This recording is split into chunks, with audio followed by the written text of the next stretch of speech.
Champions டிராஃபியை வென்ற இந்தியாவிற்கு நீங்கள் பரிசளித்திருக்க வேண்டாமா? நீங்கள் செய்தது எனக்கு வேதனையாக இருக்கிறதென்று பல அடுக்கடுக்கான கேள்விகளை கேட்டு தன் நாட்டு கிரிக்கெட் வாரியத்திற்கு எதிர்ப்பு தெரிவித்துள்ளார் ஷோயிப் அக்தர். அவர் வெளியிட்ட வீடியோ இணையத்தில் வைரலாகி வருகிறது. ஐசிசி சாம்பியன்ஸ் டிராஃபி கிரிக்கெட் தொடரில் நியூசிலாந்து அணியை 4 விக்கெட்டுகள் வித்தியாசத்தில் வீழ்த்தி 12 வருடங்களுக்கு பிறகு சாம்பியன் பட்டம் வென்றது இந்திய அணி. இந்த வெற்றியின் மூலம் சாம்பியன்ஸ் கோப்பை வரலாற்றில் அதிக முறை கோப்பை வென்ற அணி இந்தியா என்ற பெருமையை பெற்றது. இந்த போட்டியை பாகிஸ்தான் நடத்தினாலும் சில பாதுகாப்பு காரணங்களுக்காக இந்திய அணி விளையாடிய போட்டி மட்டும் துபாயில் நடத்தப்பட்டது.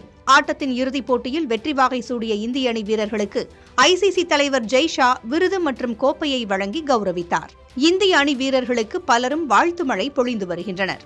இந்த நிலையில்தான் பாகிஸ்தான் அணியின் முன்னாள் கிரிக்கெட் வீரர் ஷோயிப் அக்தர் தங்கள் நாட்டு கிரிக்கெட் வாரிய நிர்வாகிகளுக்கு எதிர்ப்பு தெரிவித்து வீடியோ ஒன்றை வெளியிட்டிருக்கிறார். அந்த வீடியோவில் கடுமையான வார்த்தைகளையும் வேதனையையும் பகிர்ந்திருக்கிறார்.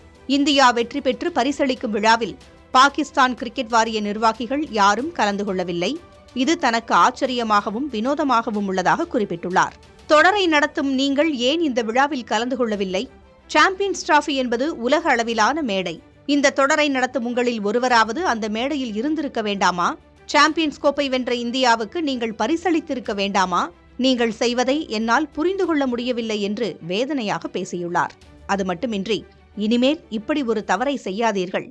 நீங்கள் செய்தது எனக்கு வேதனையாக இருக்கிறதென்று பல அடுக்கடுக்கான குற்றச்சாட்டுகளை முன்வைத்து ஷோயிப் அக்தர் பேசிய வீடியோ காட்சிகள் சமூக வலைதளங்களில் வைரலாகி வருகின்றன.